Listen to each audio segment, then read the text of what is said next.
My guest, Bruce Malone, is a scientist. He was with Dow Chemical for 30 years. He was one of the top 100 inventors. He had 18 inventions that raised millions of dollars. But take you back when you were in college. You told me God was irrelevant to you,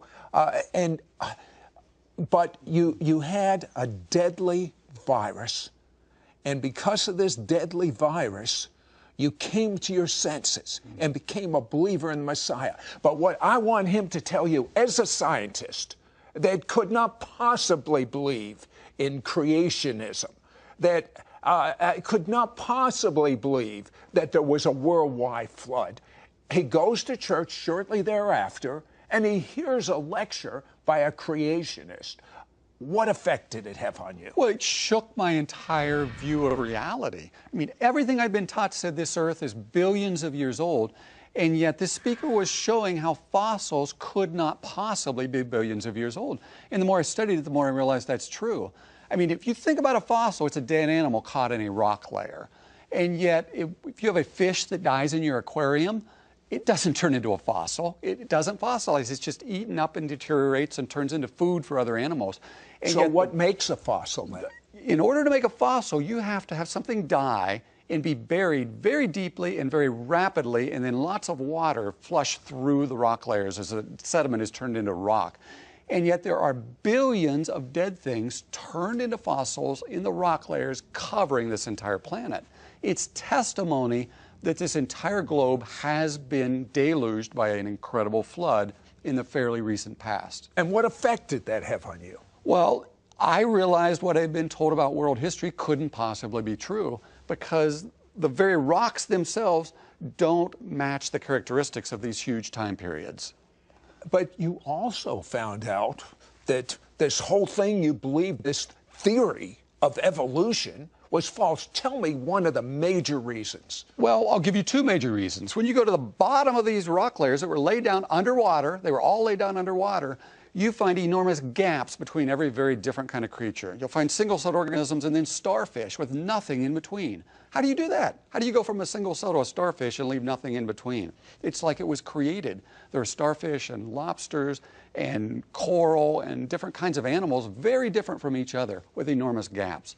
Second, we have very recently been discovering dinosaur bones that have totally unfossilized, soft, stretchy tissue inside the bones. Now, Sid, think about this. If your grandfather's dog died and he buried it in his backyard, and you came back 50 years later and dug in that spot, would you find any bones left, any soft tissue left? No. You wouldn't. It's because it'd all be decayed. All things that used to be alive totally decay. They turn back into molecules that totally disappear. Now, fossils are tissue that have turned into rock, but inside of that rock we find soft tissue.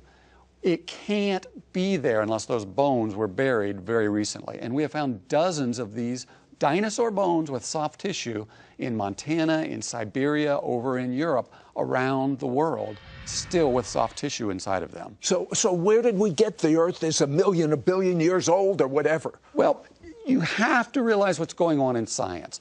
There are only two possibilities to explain everything. I mean, pretend the entire Earth is represented by this puzzle, this box. Okay. Either the puzzle made itself, either all the pieces, which are like the animals we find all over the Earth, made themselves, or something outside of this box made the box. Science has been defined as only allowing natural processes. So what you're saying to me is you're telling me over 1 billion years that I could throw these pieces like this and they'll all make themselves into a puzzle. You got more faith than I got. Exactly. That's the way science operates. Let's just pretend it made itself. But I'm telling you, the laws of science show us it couldn't have made itself. And the evidence from the rock layers say they were laid down rapidly. I'm going to tell you something. The evidence that he has, it's irrefutable. I want you to think for yourself. We're going to come back and you're going to find out something that is as ridiculous as these pieces of puzzle making themselves. Yes. Okay. Now, the Earth, according to many scientists, is billions of years old. We have scientific inventions that help us date how old the Earth is. What do you say about the book called the Bible that says the Earth is a little over 6,000 years old? Well, what you're not hearing about, Sid, is that the vast majority of dating methods indicate a very recent creation. But to explain life without God, you've got to have enormous periods of time. So they only pick the methods that seem to indicate, well, maybe there has been a lot of time. Let me just explain one, radiocarbon dating. Everybody's heard about that. And I'll show you why it really supports a recent creation. All of our bodies are made of carbon. A certain amount disappears every so often. So as soon as you die, it starts disappearing. Say the carbon in your body is represented by this sheet of paper. After so many years, half of it disappears. After so many more years, another half disappears. So many more years, half disappears, and then half more disappears, and then half more disappears. We can measure how fast that happens today. But you see what's happening? You get less and less and less and less until eventually you don't even have a single molecule of the paper left. So scientists measure how much something has died, they dig it up out of the ground, they measure how much radiocarbon is left, and they calculate, well, then it must have been alive thousands of years ago because there's hardly any left. This is what you're not told. This is what students aren't told. We can dig up dinosaur bones or coal that was supposedly buried hundreds of millions of years ago. There shouldn't be a single atom of radiocarbon left, just like you can't keep dividing the paper over and over again. And yet we find like this much radiocarbon left in those things. It says those dinosaur bones, those coal seams, couldn't possibly be as old as we're told because there's enormous amounts of this radiocarbon left in them. So could it be what the Bible says, a little over 6,000 years old? See, that's what I explain to people when I go out and I teach in churches and in schools. The vast majority of the evidence indicates those things are very young, exactly as the Bible indicates. Okay, another subject. Is there any proof that a creature has turned into another creature, or the whole evolutionary cycle? There is absolutely no proof for that. What you get is variations within a kind of creature. It's like, you look at all the different kind of dogs we have. We have Chihuahuas and we have Great Danes, but they all came from the information God put within the first wolf-type creature. And then you get lots of variation. But a dog has never turned into a cow, and it's never been shown how it could happen. Now, what evolutionists will do, they'll line things up. This is what you'll see in the museums and in the textbooks. Oh, speaking of lining things up, the American Museum of Natural History has an exhibition of horses. Tell me about that. Well, it's a classic example, and you see it in the textbooks in the museums. They'll line up creatures that had 3 toes, and then creatures that have 2 toes, and then creatures that had a single hoof, and it'll be a small creature, and then a medium-sized creature, and then a big creature, and they'll say, see, that proves the horse evolved from a different creature. But once again, remember, you're not being told the whole story. We have, since that became very popular, shown all those creatures have been found in the same layer of rocks. So how could one turn into another? All right, now you're talking science to me. You're talking scientific fact. That blows that exhibit out of the water. Blows it out of the water. Why is it still there? Because you've got to try to pretend that it happened. So Well, they'll leave it there. Why do you have to pretend? Because the only alternative is that God made horses. One moment there wasn't a horse, the next moment there was. And they have lots of variety. Some of these horses have since went extinct, but they were simply horses with lots of variety, just like we have dogs with lots of variety. All right, but what about we hear from time to time these missing links, these these apes that really look like they're almost human? And it's storytelling, Sid. No, they find bones. Evolution is... But wait, they find bones. I could find a tricycle and a bicycle and a motorcycle and a car buried in the ground, and I could line them up and say, see, that proves that that tricycle turned into that automobile all by itself. That's the same thing with the bones. That's how you have to think about them. It's a story to try to explain things as if God hasn't done it. It's just bones that are lined up. Doesn't mean one has turned into another. As a scientist, I want you to help me out. This is what doesn't make sense to me. They say, you know, a monkey became an ape, became a human. This is taught as science. So therefore, if that be true, why aren't there some half apes and half men walking around? Because half of something doesn't work. A half of a feather can't fly. You can't have a reptile scale fraying and turning into a feather and have both animals be useful in some way. It just wouldn't work. Tell me about the bees and the pollination of flowers. Well, remember, if you're not going to believe God created different kind of creatures, you got to believe that something turned into something else, that turned into something else, that turned into something else. So they'll line them up like the tricycle to the car, except they do it with bones. They find flowers and plants in different rock layers, and they give them certain ages. They pick a dating method that supports their belief system. It's a belief system. They believe flowering plants developed about 100 million years ago. It's a fictitious time frame. It isn't true. But they find other animals like bees that didn't appear till 20, 30 million years later. How could you have plants being pollinated and surviving for 30 million years when there's nothing around to pollinate them? It doesn't make sense. It's one of the many problems with evolution that's just not shown to students. And I don't know why, but I have to tell you, your story about the frogs in Africa blow me out of the water. Well, there's just, God created things to wake us up, so we know He did it. There's a certain kind of frog, and it's actually in South America, where it lays its eggs and then it swallows the eggs. So then it shuts down its stomach acid. The frog goes... Well, how do you stop your stomach acid? Good question. How do you do that? Evolution cannot explain this. How could a creature learn to do this? Then the frog goes through its whole development where it loses its tail, it becomes a tadpole, grows arms and legs, turns into little baby frogs. About 6 weeks later, the mother opens its mouth and fully grown little frogs crawl out of its stomach. It turned its stomach into a nursery to nurture its young and protect them. This begs the question. How does a frog know not to eat the babies as they're coming out? I mean, how did it See, how? See, creation is not non-scientific. It means the frog was made with those abilities. It was given those instincts. It was so that we would be astounded at the creativity of God. And that's the purpose. All the variety of life is so that we would be drawn to the Maker who made it all.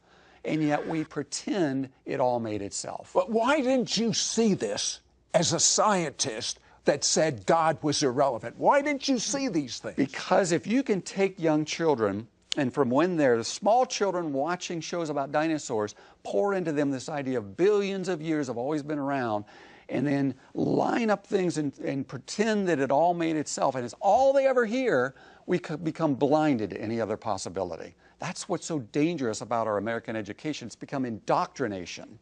Okay, how about the Grand Canyon? I know that took millions of years to develop. I want to see his answer. You know, my wife is so fascinated by what you're teaching.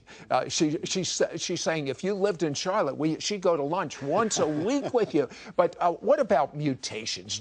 Isn't that a way of creating new types of species and things? Well, everybody hears about mutations, but mutations destroy information. The DNA, what creates our body is this code, and it's like randomly changing the letters in a book. It destroys the information. It won't create a better book. It destroys information. Let me give you an example. All right. For about 100 years, we've taken fruit flies, we put them in a chamber, and we add like radiation to them, X-rays, and they mutate. And then the next generation has mutations. So we would think by doing this with millions of fruit flies, what kind of mutations? It's changing the information on their DNA code. But what you get are fruit flies with different colors, fruit flies with twisted wings, fruit flies with different numbers of bristles, fruit flies with legs hanging out where their eyeballs ought to be. We've never gotten a new creature. We've never gotten a new organ. We've never gotten a new functioning feature. We've never gotten anything that's useful. That experiment shows mutations don't create new kind of creatures. So how come we're taught this on TV? Because if you don't want to believe God did it, you just have to make up a story. You've got to come up with some way to explain where new information comes from, so they grabbed mutations and they ran with it. Okay, Grand Canyon. Magnificent. Millions of years in the making. You say different. The key event in the Bible to explain the world and the way it looks is the worldwide flood. This flood was real. This entire globe was resurfaced. There would have been rapid movement of the continents. As the continents shoved together, it shoved up the mountain chains almost a year after that flood started. and the water rushed off the surfaces of this newly laid down sediment and rock layers that were filled with fossils. That's where they came from. That's how it fits into the Bible. Well, as this water was rushing away, it carved out the Grand Canyon very, very rapidly. Well, it could, give me an example as a scientist of this happening rapidly, that you know of. There's a very modern example. In Washington State in 1980, Mount St. Helens blew up. It was a volcano where the whole top of the mountain slid down into the valley. Trillions of pounds of sediment were instantly pulverized and turned into a fluid that flowed down into the valley. Now, when that happened, it laid down a new layers of rock up to 600 foot deep. Later, water backed up. Months later, it flushed through this area of this newly formed rock layer that had flowed as a liquid, and we see these perfectly horizontal seams of sediment that formed in a matter of minutes in this layer. It shows how the layers of the earth formed, not over millions of years, but very rapidly during this world restructuring flood. Okay, you talk about a flood because the Bible talks about a flood, but certainly there would be records of this flood in different cultures all over. Well, and that's exactly what we find. You can go onto the internet and you can Google flood stories. You'll come up with websites that list hundreds of cultures that have a remembrance that there really was a flood upon this planet. How about Native Americans? Tell me what you found. Well, I found just a phenomenal record from the Delaware Indians. They're one of the earliest American Indian tribes that migrated through Alaska, down across Canada, and then spread out across the United States. They have a record of where they believe everything came from that exactly parallels the biblical account of creation. The Great Spirit hovered over the waters, and then he made mankind, and then evil came into mankind and distorted things and deceived mankind. But then they talk about a world-covering deluge that came and destroyed the entire globe. This isn't the Bible. This is a totally separate culture from the Bible. Now see, all people spread out across this globe after this flood. The Egyptians, the Chinese, the Incas, the American Indians, they spread out after the flood, but they took with them a remembrance of this flood, and that's exactly what we find. Tell me about the seashells. We find seashells at the top of Mount Everest. Mount Everest is 28,000 feet above sea level, and yet there are fossilized seashells that high above sea level. The reason they're there is because those mountains were pushed up at the end of Noah's flood, and they contained all of these dead creatures that had been compacted into new rock layers formed during this flood. The Bible talks about, in addition to giving evidence as to how things were created, because the evidence is from the Creator, it talks about in the last days there'll be scoffers that won't believe what God says. Yeah, you're referring to 2 Peter 3, verse 3. It says, "In the last days scoffers will come, saying everything's continued as it has since our fathers fell asleep." In other words, slow, gradual processes explain everything. That's where the days we live in today. We are living in what the Bible calls the last days. And then it says these scoffers will specifically say there was never creation out of water, a reference to God created everything as he hovered over the waters of the deep, and there's never been an earth flooded by water. The two signs we're in the last days will be a denial of creation and a denial of a worldwide flood. That's exactly what the academic community is doing to all of our children as we send them through the public education system. But God says in the last days, he'll give us a sign. It will be like the days of Noah. What do you believe he meant? Well, Jesus said these words. He said, "It will be as in the days of Noah before I return." There was a monument to a coming judgment called Noah's Ark, towering above all mankind in the days of Noah. I believe we are very close to finding Noah's Ark locked in ice at the top of Mount Ararat, a boat big enough to put every species of mammal, bird, and amphibian in that boat, locked at the top of one of the highest mountains on this planet. What better sign could there be that these rock layers are not very, very old? They were laid down by this flood only about 4,500 years ago. And according to the information that I have and that you've seen, we're about ready to see that. There's so many sightings that have been There have been sightings from the early 1900s on up, and we now have satellites that can see through ice that have seen an object in that ice that looks very much like Noah's Ark. But how could the Ark, I often wonder, how could the Ark hold so many animals? Well, the better question is, why is there a boat that big locked on top of this mountain, 14,000 feet above sea level? It's big enough to hold every species of mammal, every species of bird, every species of amphibian that's ever been alive on this planet in only about half the space of the ark. If it was ready to rain and God told you a flood was coming, would you get in an ark? Would you build an ark? I would. You would. The ark has already come. The ark has a name. His name is Jesus. Amen. You're either in Jesus or out of him. Yeah. Choose this day who you will serve. But as for me and my house, we're going to serve the living God. Make Jesus your Messiah and Lord. You repent, and the life of God will touch your spirit, and it'll become alive to God.